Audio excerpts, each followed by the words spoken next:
Good evening सभी मित्रों का Deepak Punia life science YouTube channel पर फिर से स्वागत है। आज हम RPSC first grade second grade के लिए इम्पोर्टेंट इतिहास के क्वेश्चन लेके आए हैं जो कि मील का पत्थर साबित होंगे आरपीएससी फर्स्ट ग्रेड और सेकंड ग्रेड के लिए। और पूर्व के एग्जाम में ये क्वेश्चन पूछे जा चुके भी हैं।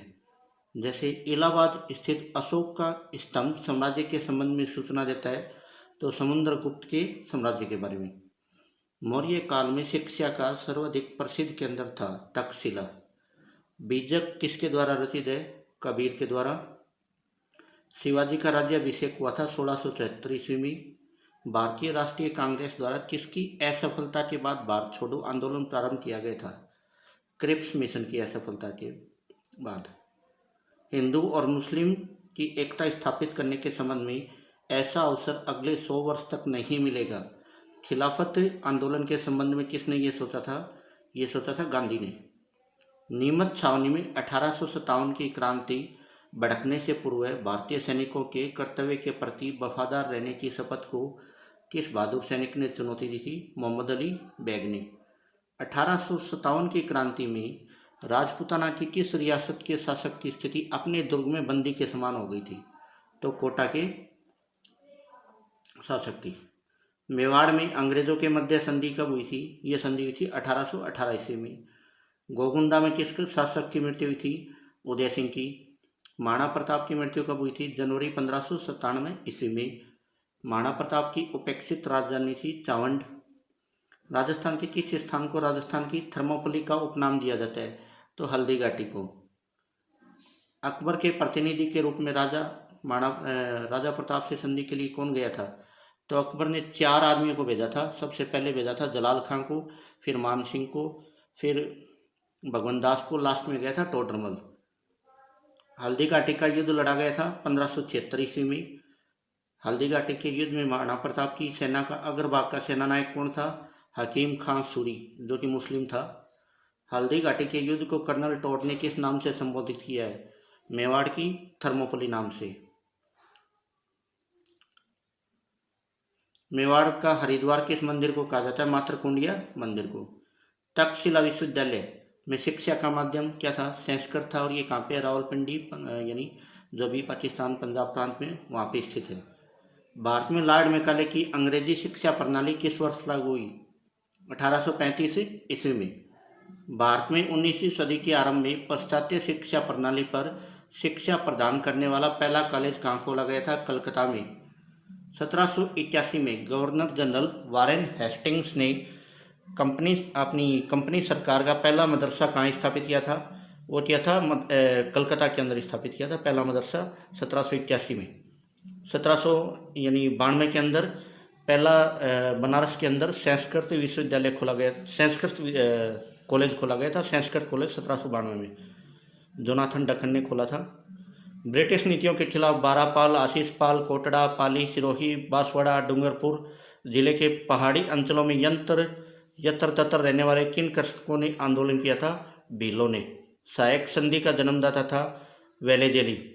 चलो दिल्ली मारो फिरंगी का नारा लगाने वाले शिवनाथ सिंह का संबंध किस सैनिक छावनी से? एरिनपुरा छावनी से। फिर कोटा में हत्या की गई थी, तो कोटा में बर्टन की हत्या की गई थी। कौन सा क्रांतिकारी राजस्थान से संबंध नहीं रखता? मदन लाल धिंगरा राजस्थान से होते हैं। अर्जुन लाल सेठी भी है, श्यामजी कृष्ण वर्मा भी है, लेकिन वीडी सावरकर राजस्थान से संबंध नहीं रखते। 1936 में राजस्थान के किस स्थान पर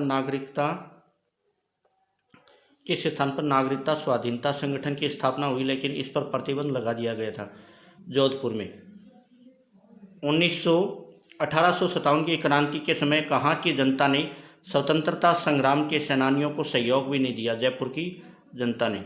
राजस्थान में 1857 की क्रांति दूसरी बार कहाँ सेवा प्रारंभ हुई? ये प्रारंभ हुई थी 3 जून नीमच में। अंग्रेजों के साथ सबसे पहले संधि करने वाला राज्य था करौली।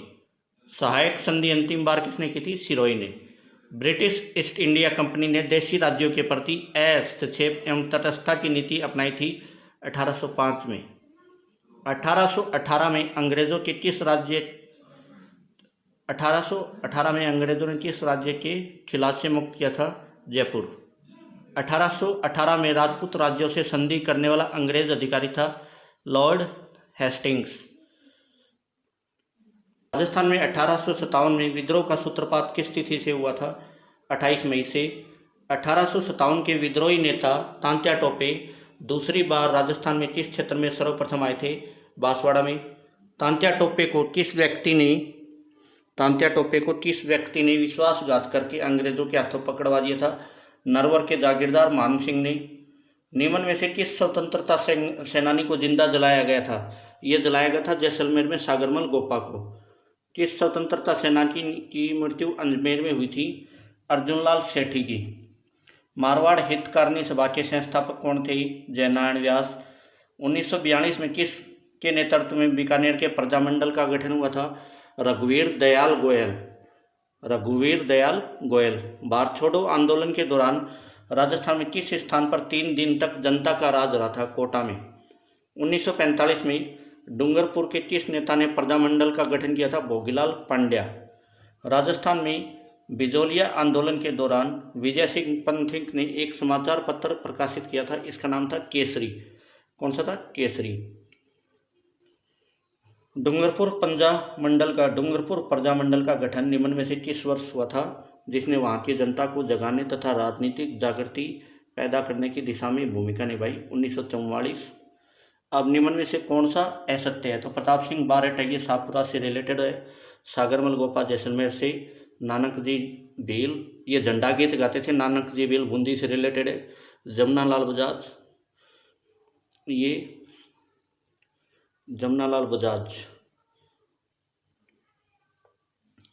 ये रिलेटेड नहीं है। जमुनालाल बजाज चूरू से। फिर राजस्थान के लौह पुरुष की संज्ञा किसे प्रदान की गई है? ये की गई है दामोदर दास व्यास को। जोरावर सिंह बारहट ने अपने जीवन का अंतिम समय बिताया था कोटा में। और जोरावर सिंह बारहट के विषय में ये मान्यता है कि ये एक ऐसे क्रांतिकारी हुए जिनको आजीवन नहीं पकड़ा गया, यानी ऐसा क्रांतिकारी जिसको आजीवन नहीं पकड़ा गया उसको जोरावर सिंह बारहट कहते हैं। तो बेटा ये इंपॉर्टेंट 50 क्वेश्चन है और नो डाउट इनमें से आपको अच्छे क्वेश्चन एग्जाम के अंदर मिलेंगे, क्योंकि ये क्वेश्चन पुराने पेपरों से देखे गए आरपीएससी के जो पुराने पेपर हैं उनसे। तो अपनी तैयारी को लगातार कंटिन्यू बनाते रहे। और इसी के साथ अगला जो अपना आएगा उसमें अपने इकोनॉमिक्स, पॉलिटिकल, ज्योग्राफी उनके क्वेश्चंस भी लेके आएंगे, जो कि आपको फर्स्ट ग्रेड में जैसे कि आपको पता है कि 40% अनिवार्य है। तो 40% अनिवार्य नंबर लाने में ये आपके लिए काफ़ी मील का पत्थर और सहायक पत्थर साबित होंगे। तो अभी तक अपने चैनल पे नए हो तो प्लीज़ चैनल को लाइक, शेयर और सब्सक्राइब ज़रूर करें। थैंक यू, धन्यवाद।